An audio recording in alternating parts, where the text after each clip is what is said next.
Class है 7 अप्रैल 1967 का।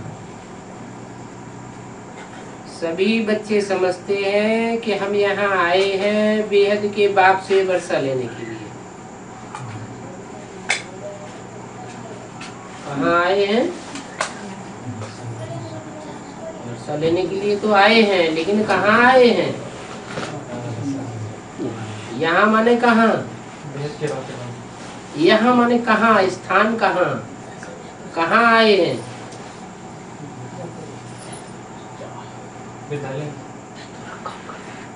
हाँ, जो भी विद्यालय है बाप का घर है, घर का घर भी है, विद्यालय का विद्यालय भी है, यूनिवर्सिटी भी है।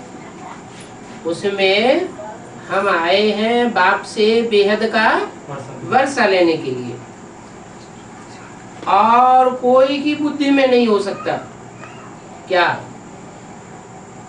कि हम बेहद के बाप से बेहद का विश्व की बादशाही का वर्षा लेने के लिए आए हैं यहाँ यूनिवर्सिटी में पढ़ने के लिए। होगा कोई की बुद्धि में? है? उन तथाकथित बुद्धि जो ब्राह्मणों की है, उसमें उनकी बुद्धि में ये बात समाई होगी कि हम आए हैं विश्व के मालिक पने का वर्षा लेने के लिए इस यूनिवर्सिटी में। इसी जीवन में लेंगे या अगले जीवन में लेंगे? पढ़ाई यहाँ पढ़ते हैं तो जो वर्षा है पढ़ाई का वो यहाँ लेंगे या अगले जन्म में लेंगे? यहाँ डॉक्टरी पढ़ेंगे तो यहीं वर्षा लेंगे डॉक्टरी का, सिविल सर्जन बनने का। यहाँ वकालत पढ़ेंगे तो यहीं वकील बनेंगे, जज या बैरिस्टर बनेंगे। तो लौकिक दुनिया वाले जो स्टूडेंट्स होते हैं या जो बाप के बच्चे होते हैं, उनको बुद्धि में रहता है हमें बाप का वर्षा इसी जन्म में मिलना है। और यहाँ भी ब्राह्मणों की बुद्धि में ये बात रहती है कि बाप प्रैक्टिकल में आया हुआ है। किस लिए आया हुआ है? बच्चों को मुक्ति, जीवन मुक्ति का वर्षा देने के लिए, विश्व की बादशाही का वर्षा देने के लिए। ये वर्षा दुनिया में और कोई मनुष्य मात्र नहीं दे सकता है। इब्राहिम, बुद्ध, क्राइस्ट, गुरु नानक, ये भी तो धर्म पिताएं आए हैं। वो धर्म पिताएं विश्व की बादशाही का वर्षा नहीं दे सके। वो राजा ही देते ही नहीं। वो तो आते हैं अपना धर्म स्थापन करके चले जाते हैं। राजा ही तो कोई को मिलती नहीं। जब 300-400 वर्ष हो जाते हैं, उन धर्म पिताओं की जनरेशन बहुत बढ़ जाती है, तब उनकी राजा ही स्थापन होती है। तो 300-400 वर्षों के बाद तक तो उन धर्म पिताओं को पता भी नहीं चलता कहाँ चले गए। और यहाँ बाप क्या कहते हैं? मैं आता हूँ तुम बच्चों को बेहद विश्व की बादशाही का वर्षा देने के लिए। तो आकर के ऐसे ही चला जाएगा जैसे धर्म पिता आया राम गया राम, या कुछ करके भी जाएगा? जो बोलता है वो करके जाएगा, या आज के नेताओं की तरह बोलते बहुत है, करते कुछ भी नहीं? ऐसे करके जाएगा? ऐसे करके जाने वाला नहीं है। वो सच्चा बादशाह है, सच्चा बाप है, सत्युग की स्थापन करने वाला है, सच्चे बच्चों को पसंद करता है। तो वो खुद झूठ बोलने वाला नहीं हो सकता। ऐसे नहीं कि ब्रह्मा के तन में आया और ये वाणी किसके मुख से चलाई गई? ब्रह्मा के मुख से वाणी ही चलाई गई। शिव परमात्मा ने वाणी चलाई। तो परमात्मा की वाणी झूठ हो सकती है क्या? है? झूठ तो नहीं हो सकती। वो निराकार शिव ज्योति बिंदु इस सृष्टि पर आता है तो पहले माँ का रूप धारण करके आता है। दुनिया में भी जो बच्चे होते हैं उनकी पहचान पहले किससे होती है? बाप से होती है, माँ से होती है? पहले माँ से पहचान होती है। माँ प्यार से बच्चों को पढ़ाती है, स्नेह देती है, सहन करती है। बाप थोड़ी सहन करता है इतना। तो पहली पालना माँ से मिलती है। इसलिए संसार में कहते भी हैं, गायन भी है, तुमेव माता च पिता त्वमेव। माता का नाम पहले क्यों रख दिया है? क्योंकि परमात्मा भी जब इस सृष्टि पर आते हैं तो माता के रूप में पहले अपने बच्चों को पालना देते हैं। लेकिन माता से वर्षा मिलता है क्या? माता से वर्षा नहीं मिलता, लेकिन बाप से तो वर्षा मिलता है। हद के बाप से हद का वर्षा और बेहद के बाप से बेहद का वर्षा मिलता है। तो बोला बच्चे ये समझते हैं, क्या समझते हैं? कि हम यहाँ आए हैं बेहद के बाप से बेहद की बादशाही का, विश्व की बादशाही का वर्षा लेने। ये समझ है बुद्धि में? ये निश्चय है कि ऐसे ही पढ़ाई पढ़ रहे हैं? निश्चय है। और कोई की बुद्धि में ये निश्चय नहीं हो सकता। ये समझ और कोई दुनिया के स्टूडेंट्स की बुद्धि में ये बात नहीं बैठ सकती कि हम राजाई का वर्षा लेने के लिए आए हैं बाप से। राजयोग सीखेंगे और राजयोग सीख करके इसी जन्म में हम राजाई का वर्षा लेंगे। क्यों? क्योंकि दुनिया में जितने भी पढ़ाने वाले मनुष्य गुरु हैं वो सब आधीन बनाते हैं या राजा बनाते हैं? राजा तो स्वाधीन होता है और बाप हमको स्वाधीन बनाते हैं। राजाओं का भी राजा बनाते हैं, हमको आधीन बनना नहीं सिखाते। वो स्कूल होते हैं, कॉलेजेस होते हैं मनुष्य, जहाँ मनुष्य गुरु पढ़ाई पढ़ाते हैं। तो जो भी डॉक्टर बनते हैं, मास्टर बनते हैं, वकील बनते हैं, इंजीनियर बनते हैं, वो किसी के अधीन रहते हैं या नहीं? अधीन तो रहना पड़ता है? तो वो स्वाधीन तो नहीं हुए। और बाप हमको कौन सी पढ़ाई पढ़ाते हैं? स्व को आत्मा समझो,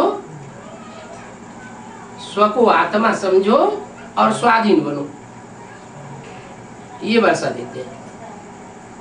स्व स्थिति में स्थित होंगे तो तुम्हारी कर्मेंद्रियां कंट्रोल में हो जाएंगी। देह की स्थिति में स्थित होंगे कि मैं देह हूं, तो देह की कर्मेंद्रियां अपना कर्म करेंगी, अपने बंधन में बांध लेंगी। तो बाप इन सब बंधनों से छुड़ाने के लिए आए। हद का वर्षा भी 21 जन्मों के लिए नहीं मिलता है। कितने जन्म के लिए मिलता है? हद का वर्षा 1 जन्म के लिए मिलता है। और बेहद का बाप 21 जन्मों के लिए बेहद का वर्षा देते हैं।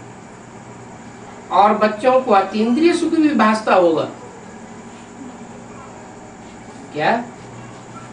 जिन बच्चों की बुद्धि में ये समझ बैठी होगी कि हम बेहद के बाप से बेहद का वर्षा लेते हैं, उनको अतीन्द्रिय सुख भी भासता होगा। इंद्रियों का सुख नहीं, इंद्रियों का सुख तो क्षण भंगुर होता है, थोड़े समय का होता है।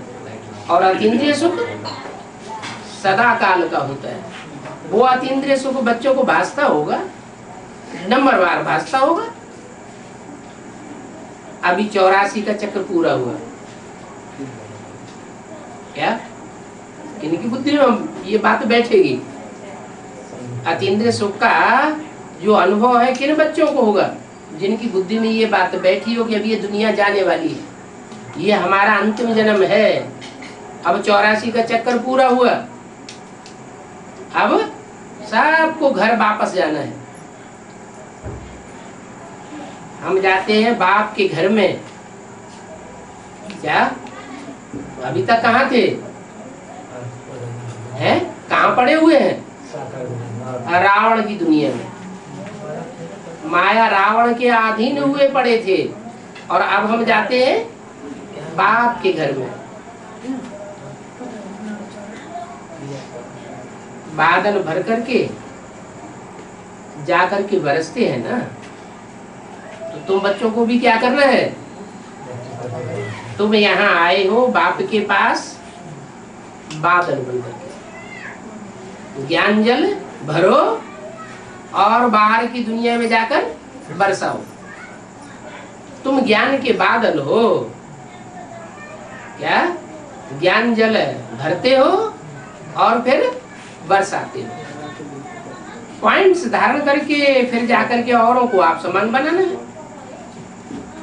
ये ज्ञान के पॉइंट्स जो बाप देते हैं वो खुद भी धारण करना और फिर दूसरों को भी जाकर वो पॉइंट्स बताना, जिससे दूसरों की बुद्धि में भी बैठे कि ये दुनिया क्या है, माया क्या है, बाप से क्या वर्षा मिलता है। तुम बच्चों को धंधा ही एक है कि हमको अब अपनी राजधानी बनानी है क्या। और जो बाप होते हैं वो राजधानी स्थापन करने नहीं आते हैं, राजाई का वर्षा देने नहीं आते हैं। चाहे इब्राहिम हो, बुद्ध हो, क्राइस्ट हो, गुरु नानक हो, कोई भी हो, वो सिर्फ अपना धर्म की धारणा स्थापन करने आते हैं। और बाप तो तुम बच्चों के लिए राजाई स्थापन करने के लिए आया हुआ। इस दुनिया में तो राजाई खत्म हो गई। नेपाल में एक राजा रह गया था, वो भी खत्म हो गया।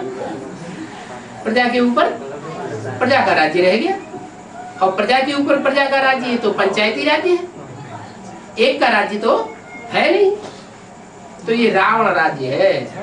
रावण को भी कितने सर, 5 विकार रावण के और 5 विकृतियां प्रकृति की, जिनको कहते हैं मंदोदरी। ये 10 रावण के सिर हैं जो सारी दुनिया के ऊपर कंट्रोल कर रहे हैं। अब बाप कहते हैं ये रावण का राज्य खत्म होने वाला है, अब राम का राज्य आता है। इसलिए रामलीला जब दिखाते हैं तो रावण को 10 सिर दिखाते हैं और राम को एक सिर दिखाते हैं। माने राम की है एक मत और रावण की है अनेक मत। तो अब तुमको एक मत की राजधानी स्थापन करनी है, ये तुम्हारा अपना धंधा है क्या। बाप राजधानी स्थापन करने के लिए आए हैं, तो राजधानी स्थापन करके जाएंगे या बीच में ही चले जाएंगे।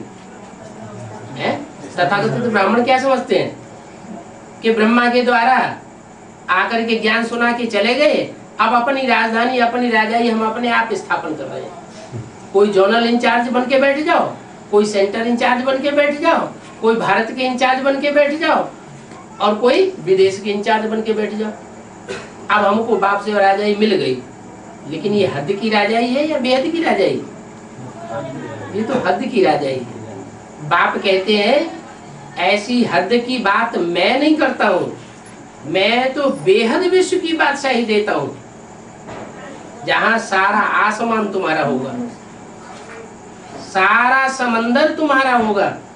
जैसे बाप के घर में कोई बच्चा होता है तो क्या कहता है, ये सारी प्रॉपर्टी मेरी है, या ये कहता है मेरे बाप की है, मेरी नहीं है। क्या कहता है?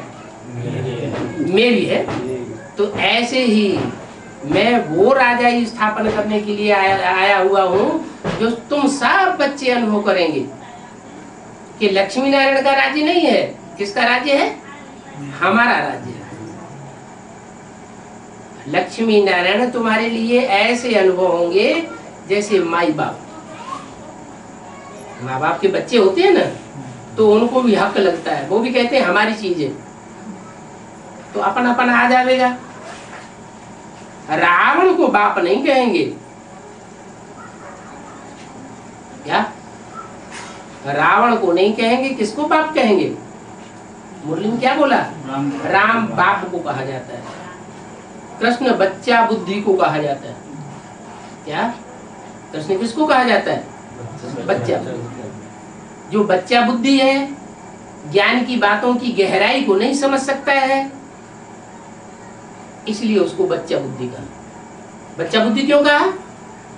क्योंकि जो नई सृष्टि होगी उसका पहला पत्ता कौन होगा? कृष्ण होगा। तो कृष्ण इस सृष्टि का पहला पत्ता है। पहला पत्ता बच्चा बुद्धि है या बाप वाली बुद्धि है? बच्चा बुद्धि है, उसे पता ही नहीं क्या ये राजाई हमने कैसे पाई, उसकी बुद्धि में नहीं बैठता है।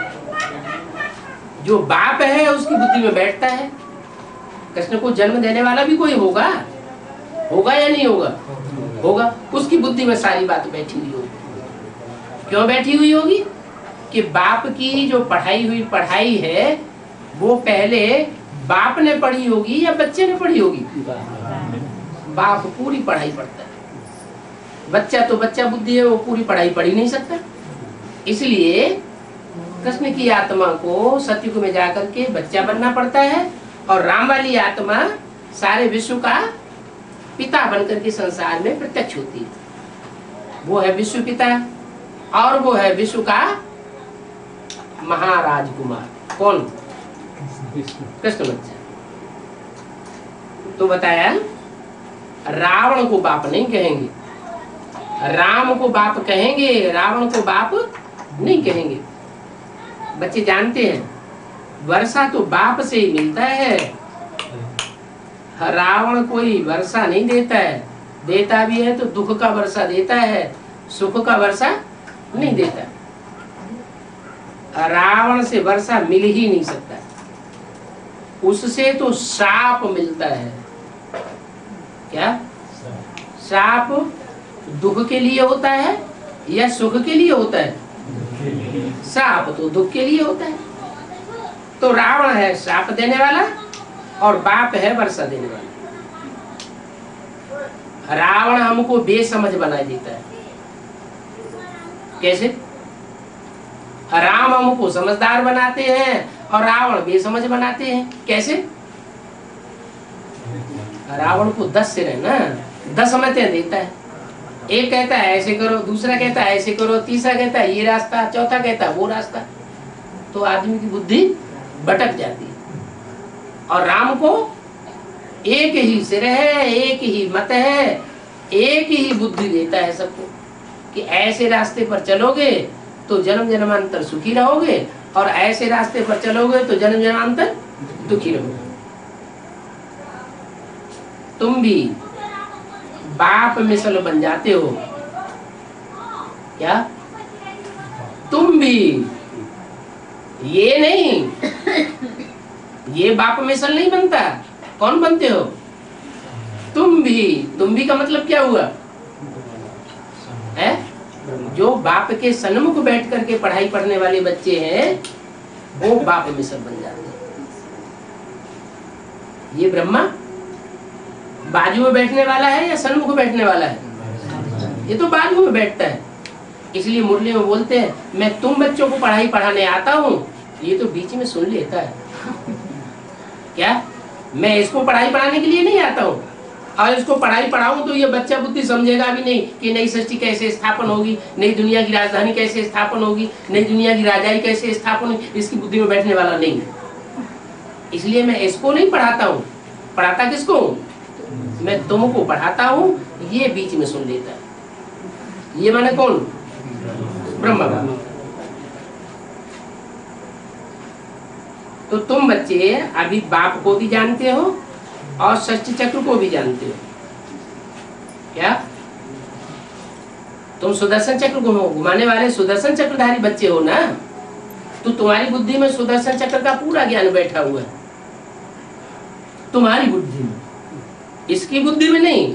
क्यों? इसकी बुद्धि में क्यों नहीं बैठा हुआ है? क्योंकि ये बच्चा बुद्धि है। अगर इसको समझाया भी तो बस इतना रटेगा, सत्ययुग त्रेता द्वापर कलयुग संगम युग, सत्ययुग त्रेता द्वापर कलयुग संगम युग, ये हो गया चक्कर घुमाना। क्या वो सुदर्शन चक्र कैसे घुमाते?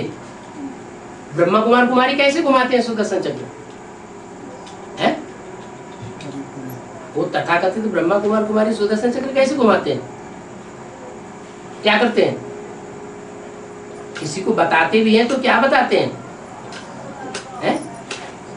अरे कुछ बताते हैं कि नहीं? यही तो बताते हैं। सत्ययुग, सत्ययुग के बाद त्रेता, त्रेता के बाद द्वापर, द्वापर के बाद कलयुग, कलयुग के बाद संगम। 5000 वर्ष का चक्कर पूरा हुआ। अरे कोई शूटिंग का भी राज बताते हैं? कोई ड्रामा होता है तो उसकी रिहर्सल की जाती है कि नहीं की जाती है? रिकॉर्डिंग की जाती है कि नहीं की जाती है? तो रिकॉर्डिंग का राज क्या है? 5000 वर्ष की सृष्टि में जिस मनुष्य आत्मा ने भी जो पार्ट बजाया है वो सुदर्शन चक्र घुमाने से क्लियर होता है। क्या हर आत्मा अपना अपना मनन चिंतन मंथन करके अपने अपने 84 जन्मों का पार्ट खोल सकती है।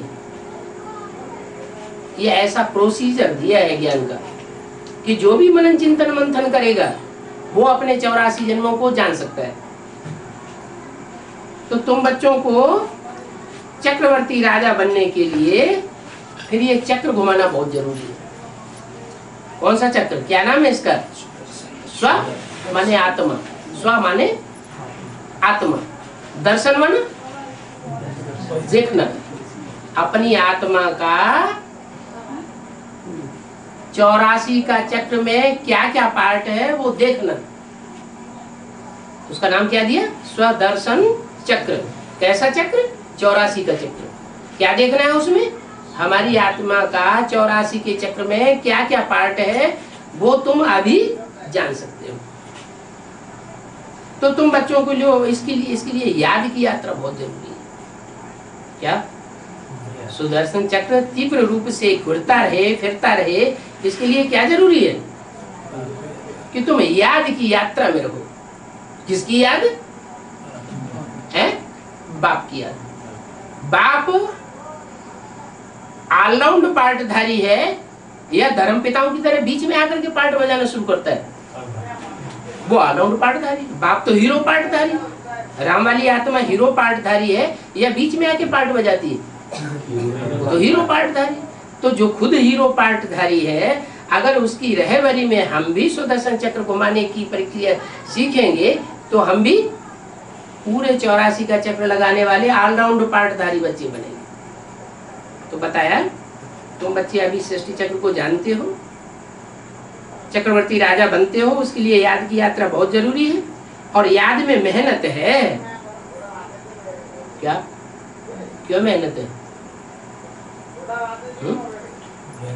याद जब बहुत सहज है, सहज ज्ञान और सहज राजयोग है, तो याद में मेहनत क्यों है? बुद्धि सबकी भटकती है या कोई कोई की भटकती होगी? कोई कोई की भटकती है, कोई की नहीं भटकती है। कोई कहते हैं हमारे बहुत अच्छी याद लगती है। जो सर्वसेवल बच्चे हैं तो सर्वसेवल बच्चों को बाप याद करते हैं कि नहीं? दुनिया बाप को याद करती है और बाप सर्वसेवल बच्चों को याद करते हैं। तो जिन बच्चों को, सर्वसेवल बच्चों को बाप याद करेंगे, भगवान याद करेंगे, उनकी ज्ञान की अवस्था, योग की अवस्था अच्छी रहेगी या ढीली ढाली रहेगी? उनके ऊपर तो बाप की छत्र छाया, बाप की नजर रहती है। तो जब बाप की नजर रहेगी जिस बच्चे के ऊपर, उसे बाप की याद आएगी या नहीं आएगी? बाप की याद जरूर आएगी। तो जिन बच्चों को बाप की याद सहज याद आती है, उसका कारण क्या हुआ? सर्विस करना। जो बच्चे बाप की सेवा में, ईश्वरीय सेवा में लगे रहते हैं, उनको बाप की याद बहुत सहज हो जाती है। और जो अपने ही पेट के धंधे दौरे में लगे रहते हैं, इसका मतलब वो निश्चय बुद्धि नहीं है। क्या?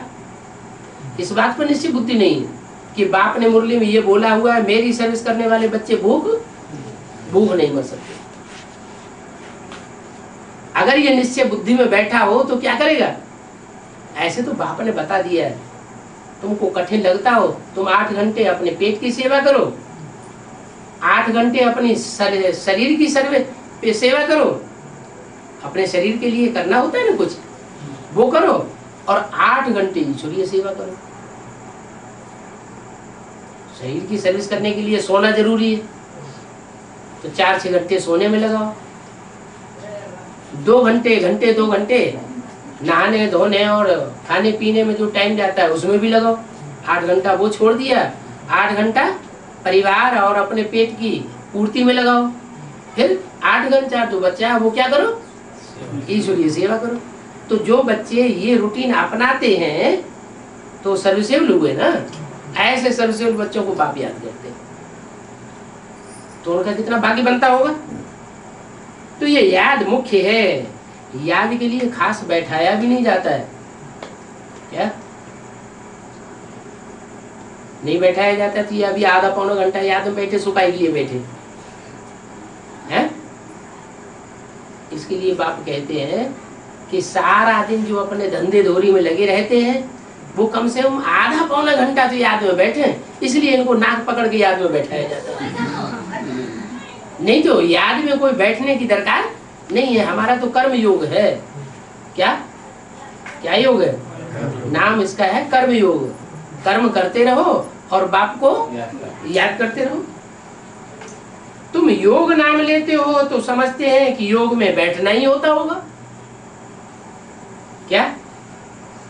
योग में बैठने की बात नहीं है। और योग शब्द ही वो भूल जाओ। क्या कहो? बाप किया। योग तो सन्यासियों का अक्षर है। तो योग में खास बैठने की दरकार नहीं है, ये याद है। ये तो उठते बैठते चलते फिरते काम करते भी प्रैक्टिस करनी है। बैठेंगे तो भी संकल्प बहुत आवेंगे। क्या? खास याद में बैठ करके याद करेंगे तो भी कोई जरूरी नहीं कि संकल्प नहीं आवे। बैठ के याद करेंगे तो और ज्यादा संकल्प आवेंगे। इसलिए क्या करो, चलते फिरते उठते बैठते याद करो। आशिक होता है, कोई मासूका से लगाव लग जाता है। लवर्स होते हैं ना, एक दूसरे को प्यार करते हैं तो काम करते, कारखाने में जाते, रास्ते में जाते, उनकी बुद्धि में क्या रहता है? वही याद आता रहता है ना।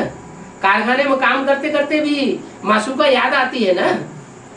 तो तुम भी कैसे याद करो? ऐसे याद करो। ये ओरिजिनल याद है। क्या? कर्म करते याद में लगी रहना। ये ओरिजिनल याद नहीं है कि ढोलक बजाई, मजीरा बजाया, संगीत बजाया, नाच गाना किया, डांस किया और भगवान को याद किया। नहीं, ये तो आर्टिफिशियल याद है। इसमें गीत बजाने की भी दरकार नहीं है। माँ अपने बच्चे को याद करती है तो ढोलक मजीरा लेकर के बजाती है क्या? बच्चा अपने बाप को याद करता है तो कोई गीत गा के याद करता है क्या? ये बाप नहीं सिखाते, ये तो मनुष्यों की मत है। बाप ने तो मुरली में मत दी कि टेप रिकॉर्डर किस लिए रखना है? कि ये बाप की एक्यूरेट वाणी सुनाता है। क्या? इसलिए टेप रिकॉर्ड रखो। लेकिन मनमत में क्या बना दिए हैं? उसमें गाने भर दिए। गीत गाओ, डांस करो, झांझ मजीरा बजाओ और फिर बाबा को याद करो। ये एक परंपरा बना दी। बाप ने कभी ऐसे मुरली में बताया नहीं है। ऐसे याद में बैठने की कोई दरकार नहीं। यहाँ तो उठते बैठते याद करना है, चलते फिरते प्रैक्टिस करनी है। तुम आशिक हो और तुमको बहुत अच्छा मासूक मिला हुआ है। अभी तुमने उस मासूक को जान लिया है। क्या? जिस मासूक के पीछे सारी दुनिया पागल है, उस मासूक के तुम आशिक बने हो। तुमने भी जाना है और सारी दुनिया ने उस मासूक को जाना नहीं है। अब तुमको ये ज्ञान मिल चुका है। अपने को स्टार समझ करके फिर बाप को याद करना है। क्या? ये शर्त है। क्या? अपने को देह नहीं समझना। क्या समझना है? तो बुद्धि में बैठ जाए, मैं डॉक्टर हूँ, मैं मास्टर हूँ, मैं मिनिस्टर हूँ, मैं फलाना हूँ। ये सब देह की याद है। मैं क्या हूँ? मैं आत्मा स्टार हूँ। तो स्टार समझ करके बाप को याद करेंगे तो याद भी सहज हो जाएगी। अपने को छोटा बना के याद करेंगे तो बाप भी स्टार है, छोटे से छोटा है। और अपने को बड़ा बनाएंगे तो क्या होगा? देह अहंकार आ जाएगा।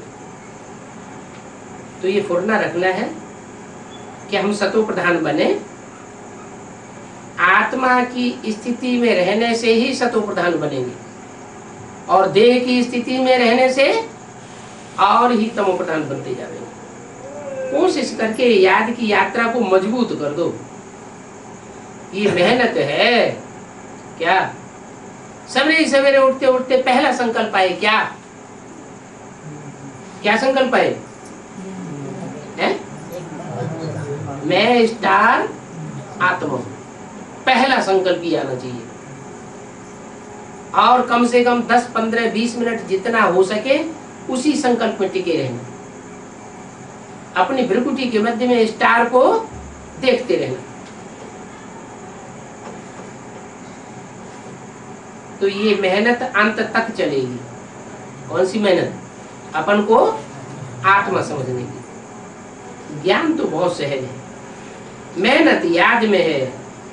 क्यों याद में मेहनत है? क्योंकि बुद्धि भटकती रहती है, इसलिए। बुद्धि भी क्यों भटकती है? क्योंकि 84 जन्म हमने देह से सुख लिया है, देह के द्वारा सुख लिया है, तो देह बार बार याद आती है। चाहे अपनी देह का सुख और चाहे संबंधियों की देह से सुख लिया, तो जो सुख लिया है वो याद आता है। प्रैक्टिस पड़ गई है देह का सुख लेने की। अब क्या करना है? अब तो अतीन्द्रिय सुख में टिकना है। तो अतीन्द्रिय सुख में टिकना तभी हो सकता है जब अपन को आत्मा समझे। इससे तुम पावन बनेंगे। याद से तुमको बहुत खुशी रहेगी। क्या?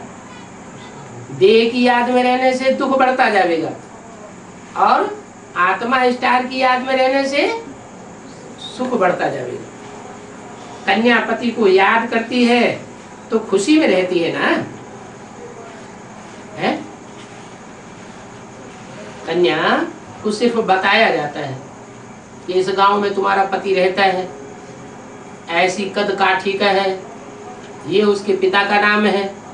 बस जिस दिन से परिचय मिला और उसी दिन से याद करना उसकी बुद्धि में याद छप जाती है। देखा भी नहीं है तो भी बुद्धि में याद छप जाती है। कहीं कहीं फोटो भी दिखा देते हैं। कोई जरूरी है कि आंखों से देखेगी तभी याद करेगी? हैं? तब ज्यादा याद करेगी। हैं? तब ज्यादा याद करेगी। नहीं, कोई जरूरी नहीं। तब लड़ाई और झगड़ा और होने लगता है। पूरा परिचय मिलता है, प्राप्ति का परिचय मिलता है। इतना सुंदर है, ये है, वो है, इतना होशियार है, तो बुद्धि लग जाती है। तो ज्ञान बहुत सहज है। याद में माया रोला डाल देती है। तो प्यार से बाप को याद करना है। बाबा, आपसे तो हमें विश्व की बादशाही मिलती है। प्राप्ति को सामने रखना है। बाप से हमें प्राप्ति क्या होती है? दुनिया में जो किसी से प्राप्ति नहीं होती, वो बाप से, बेहद के बाप से प्राप्ति होती है। 84 जन्मों में 84 बाप मिले। उन बापों से कभी इतनी प्राप्ति नहीं हुई होगी जो जन्म जन्मांतर काम आवे। धर्म पिताएं होते हैं, इतने महान होते हैं। आज क्रिश्चियन से 150 के करोड़ की तादाद में है और क्राइस्ट को याद करते हैं। उनको भी क्राइस्ट से इतनी प्राप्ति नहीं होती जितनी प्राप्ति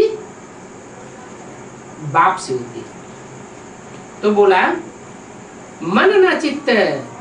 देखो, तुमको बाप आकर मिल गया। तुम जानते थे कि हमें भगवान इस जन्म में मिल जाएगा? नहीं जानते थे। तो अचानक अगर लॉटरी खुल जावे तो कितनी खुशी होनी चाहिए? अपार खुशी होनी चाहिए। पर तुम्हारा नशा उड़ क्यों जाता है? है? ये अपार खुशी, उसका पारावार खलास नहीं होना चाहिए। ऐसे ऐसे आपन से बातें करते रहो।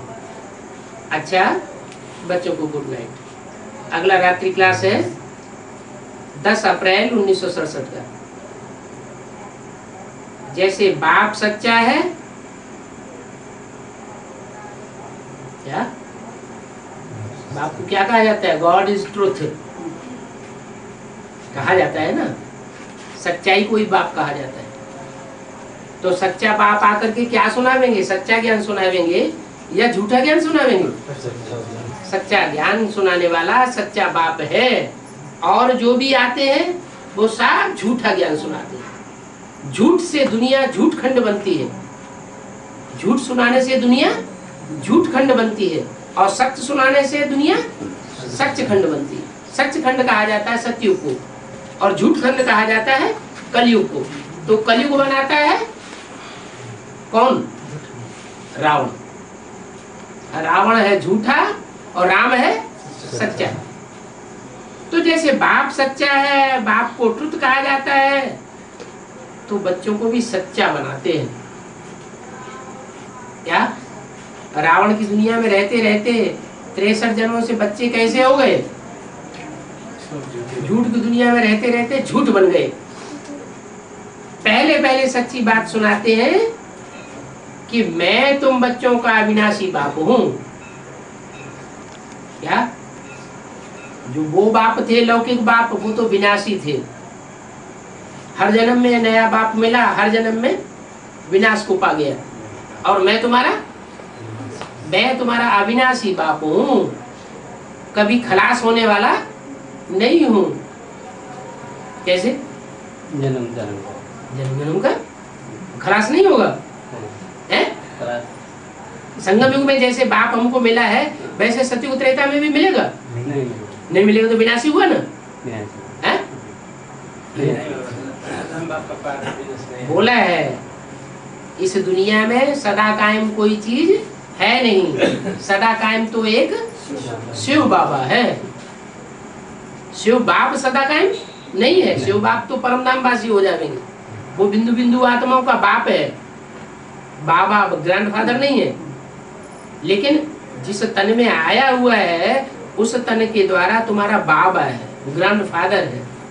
वो ग्रैंडफादर बाबा हर जन्म में तुम्हारे साथ रहेगा।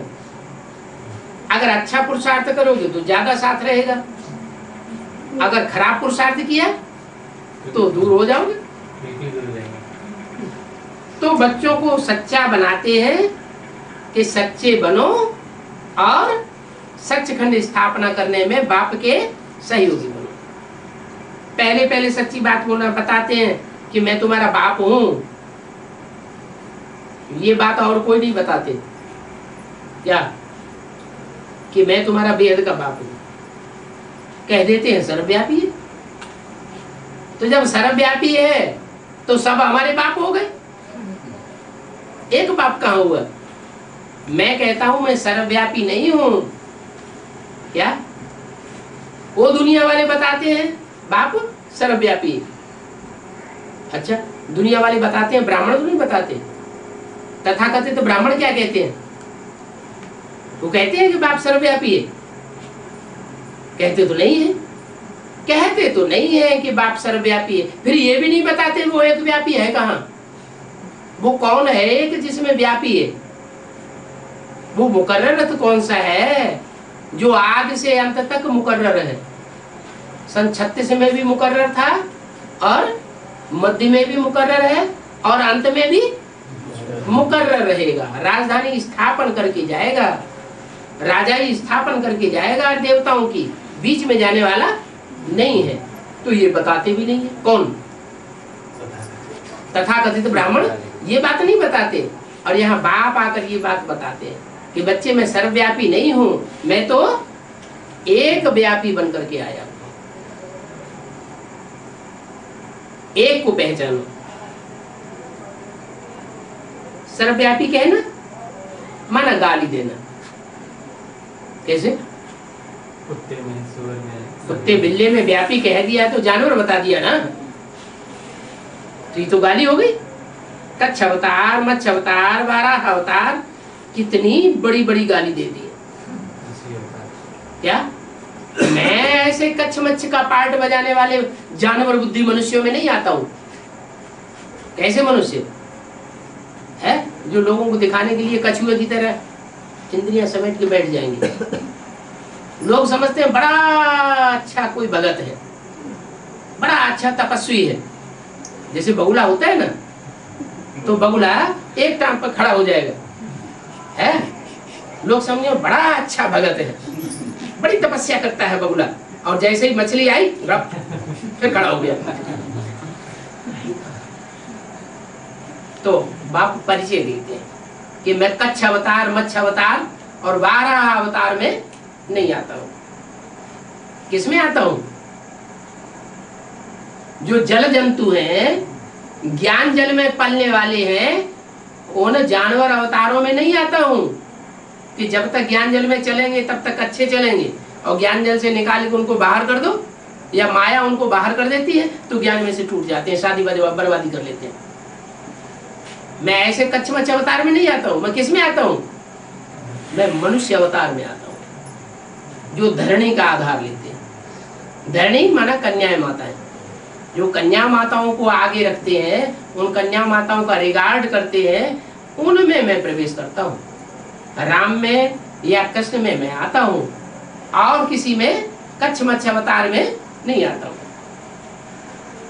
साहब झूठ बोलते रहते हैं, बाप के लिए ही झूठ बोलते हैं कि कच्छ मच्छ अवतार लेकर के आता है। अरे मैं जानवरों का रूप धारण करके आऊंगा तो क्या जानवरों को पढ़ाई पढ़ाऊंगा? जानवरों को पहले पढ़ाई पढ़ाना जरूरी है या मनुष्यों को पढ़ाई पढ़ाना जरूरी है? पढ़ाई जानवर पढ़ेंगे या मनुष्य पढ़ेंगे? है जिसको मन बुद्धि होगी तो वो पढ़ाई पढ़ेगा, जिसको मन बुद्धि है ही नहीं वो पढ़ाई कैसे पढ़ेगा? पहले मनु की औलाद तो बने, मन का उपयोग करना तो सीखे। मनु ब्रह्मा को कहा जाता है, ब्रह्मा कुमार कुमारी ही नहीं बनते, ब्रह्मा की बात ही नहीं मानते, अपनी मत पर चलते हैं। उन कच्छ मच्छ अवतारों में मैं नहीं आता हूं।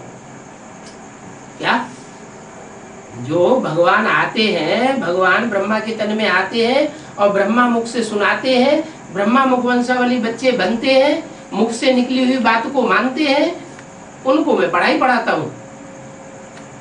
और जो उसके मुख से निकली हुई बात को मानते ही नहीं, मैं उनको पढ़ाई नहीं पढ़ाता हूं, ना उनमें प्रवेश करके मैं कोई काम करता हूं। मैं जानवरों में प्रवेश करके क्या करूंगा? साहब झूठ बोलते हैं, बाप आकर के सच्चा बनाते हैं, सच बात बताते हैं, ऐसा सच्चा बनाते हैं जो कि तुम आधा कल्प फिर कभी भी झूठ नहीं बोलेंगे। क्या अभी तो इस झूठ की दुनिया में रहकर के कुछ न कुछ झूठ मुख से निकल जाता है ना? निकलता है या नहीं निकलता है? कुछ न कुछ निकल जाता है। लेकिन अब मैं तुमको ऐसी पढ़ाई पढ़ाता हूँ, ऐसा सच्चा बनाता हूँ कि 63 जन्म तो क्या,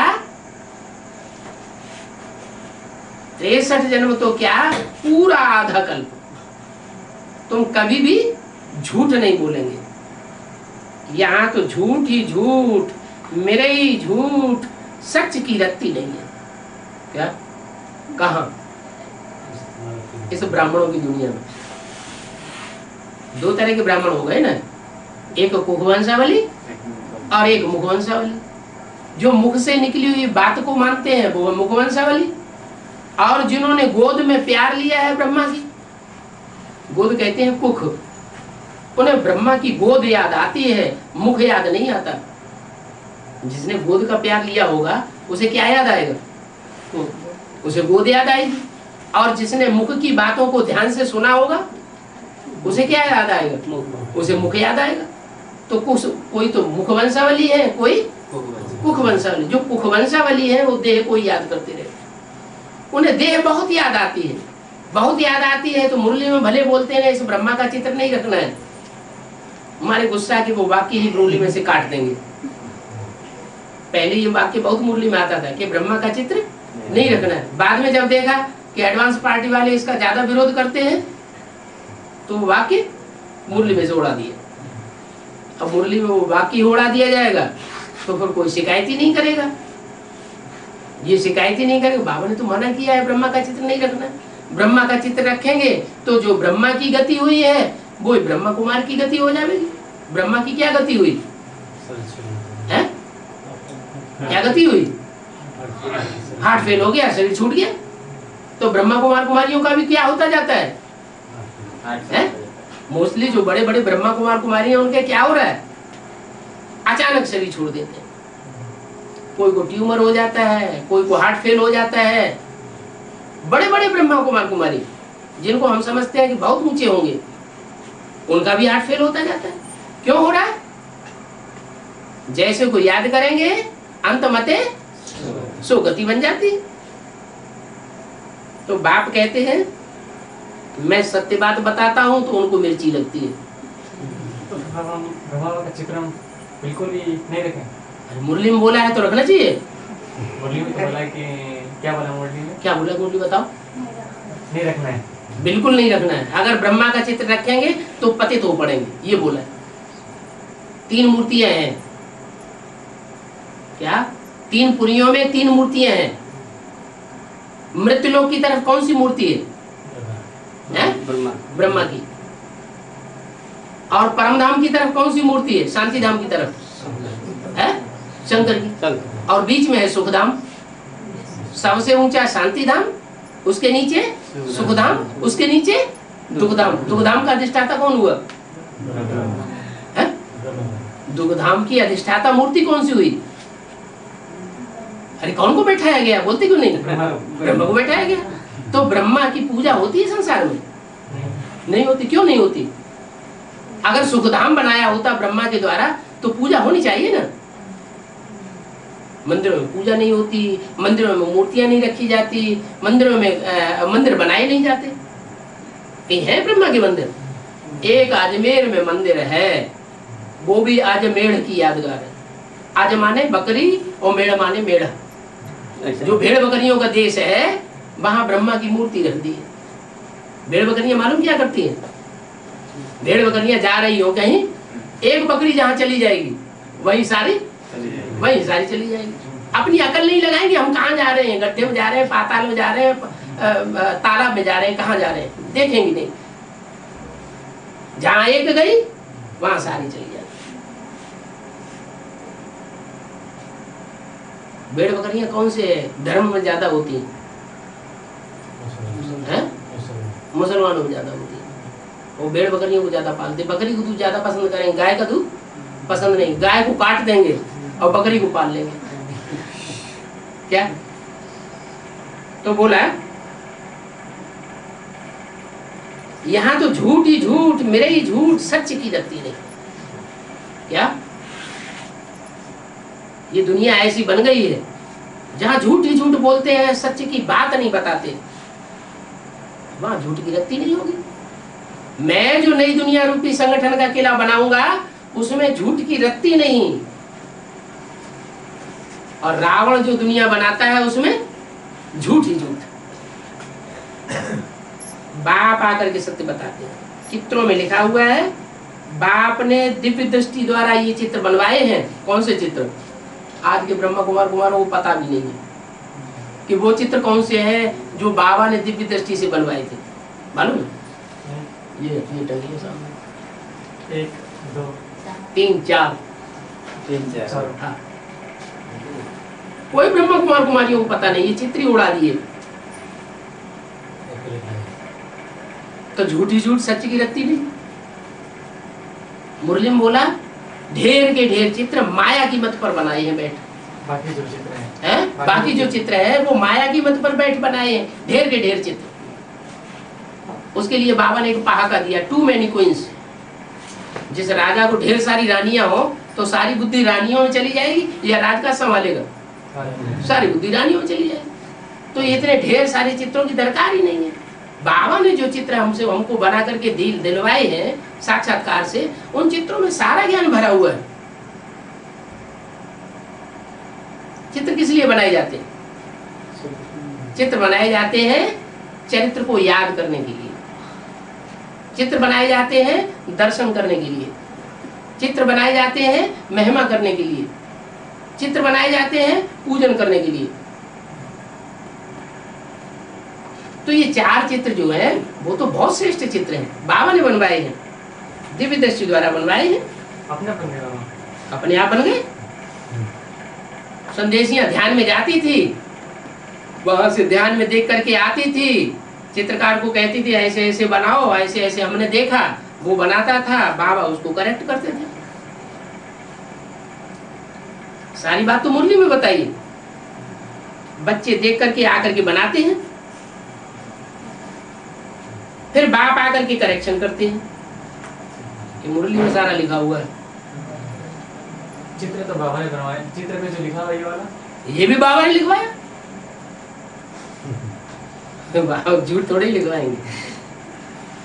तुम काल पर विजय पाते हो क्या? यह काल पर विजय नहीं पाता। कौन? यह काल पर विजय नहीं पाता, तुम काल पर विजय पाते हो। यह माने कौन? ब्रह्मा बाबा जो बाजू में बैठा है वो मर जाएगा ऐसे ही। ये पूरी पढ़ाई नहीं पढ़ता, ये बेसिक नॉलेज की पढ़ाई पढ़ के प्राइमरी स्कूल की पढ़ाई पढ़ के चला जाता है। इसको फॉलो करने वाले भी प्राइमरी स्कूल की पढ़ाई पढ़ के चले जाएंगे, सब शरीर छोड़ जाएंगे। क्या हम शरीर नहीं छोड़ेंगे? हैं? हम शरीर नहीं छोड़ेंगे। बाप तो कहते हैं तुम यहाँ पढ़ाई पढ़ो और यहीं मैं तुमको राजाई दे के जाऊंगा, विश्व की बादशाही दे करके जाऊंगा। तो शरीर छोड़ दो तो पढ़ाई का फायदा क्या हुआ? वो दुनिया में पढ़ाई पढ़ते हैं, मास्टर की पढ़ाई पढ़ेंगे, वकील की पढ़ाई पढ़ेंगे, डॉक्टर की पढ़ाई, वहाँ ये सिखाया जाता है कि यहाँ तुम डॉक्टर की पढ़ाई पढ़ो, अगले जन्म में डॉक्टर बन जाना। पढ़ाते हैं ऐसे हैं? बाप कहते हैं मैं धोबी बन करके आया हूँ, क्या मैं तुम्हारे शरीर रूपी वस्त्र को धोता हूँ। ऐसा धोबी किस काम का कि कपड़ा फाड़ के रख दे और कहीं अगले जन्म में ले लेना। अरे तुम्हारी कंचन काया नहीं बनेगी तो राधा कृष्ण जैसे बच्चे कंचन काया वाले कहाँ से पैदा होंगे? इतनी बात नहीं समझ में आती। कंचन काया पहले योग बल से यहाँ बननी है ना, यहाँ हमारा खून शुद्ध होगा तो वहां शुद्ध खून के बच्चे पैदा होंगे।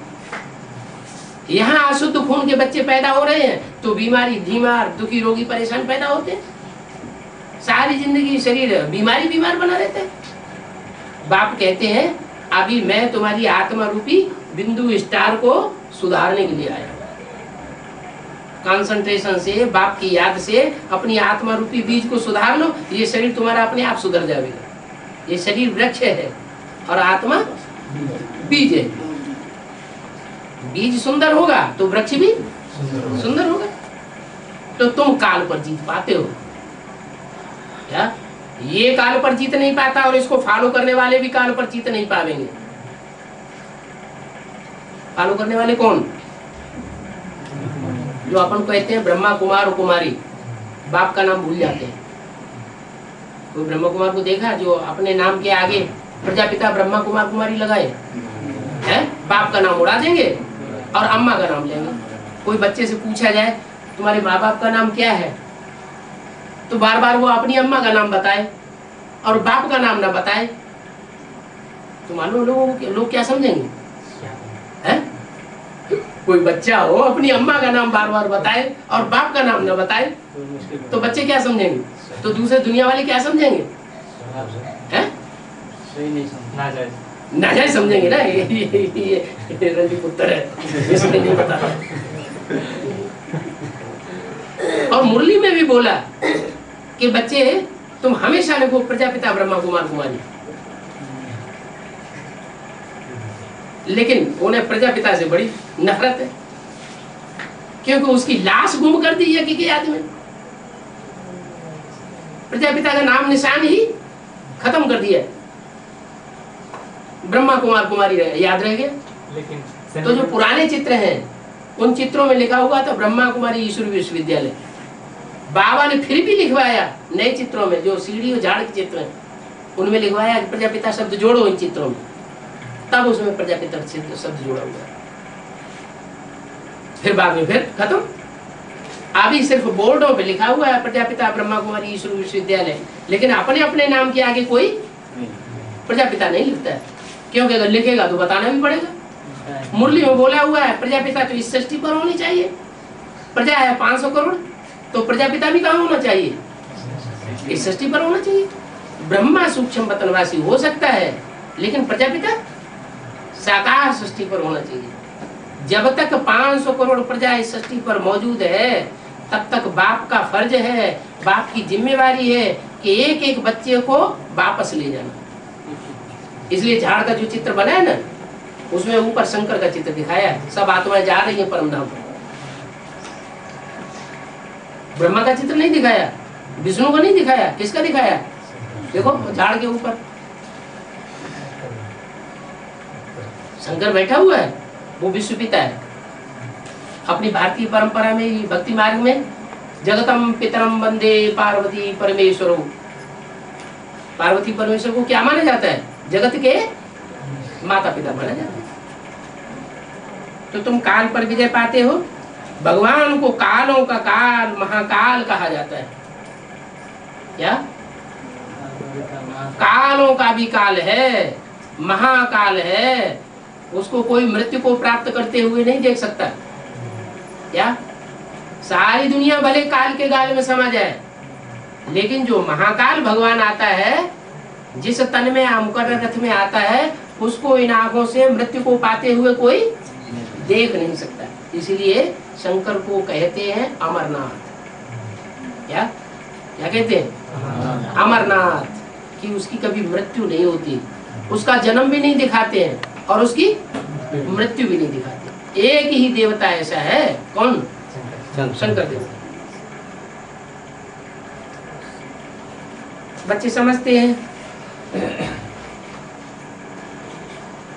कि बाप महाकाल बनकर के आया। महाकाल बन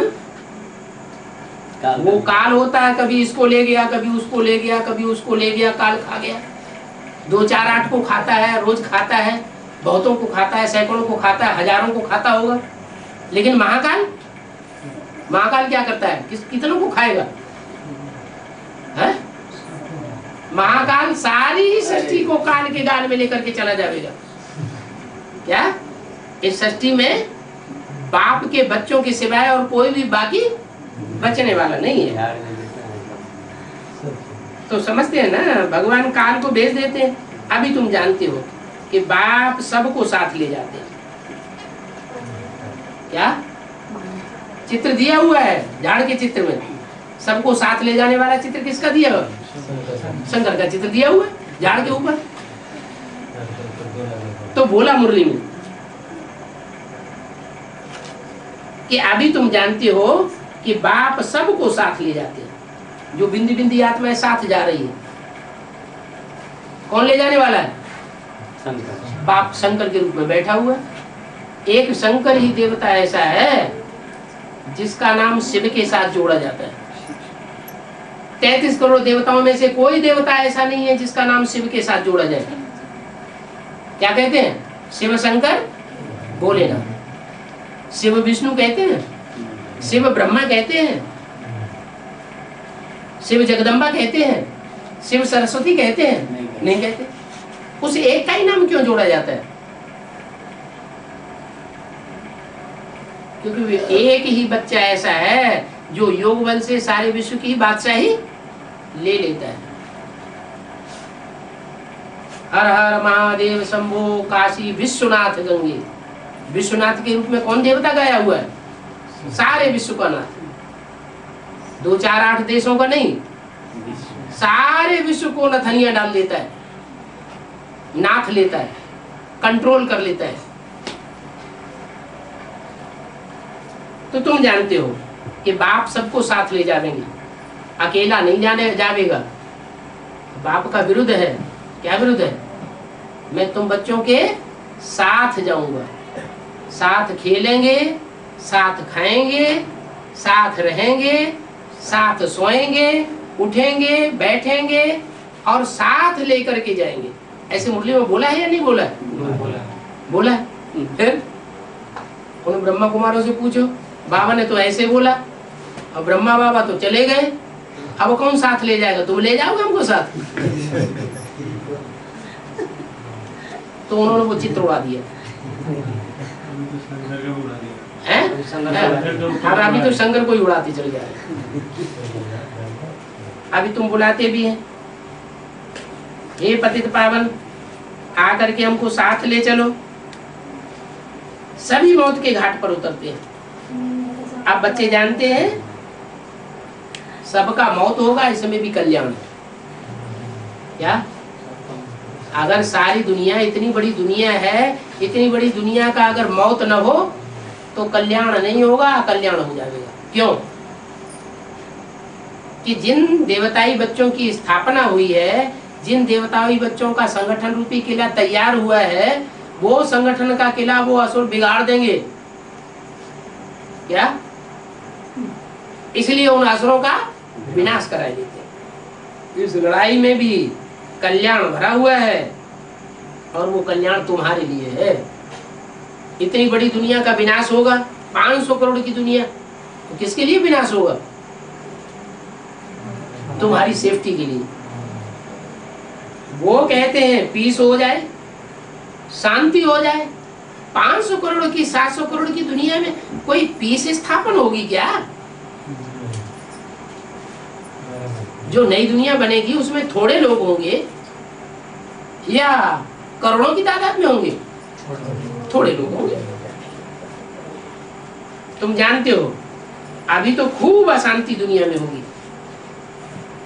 क्या?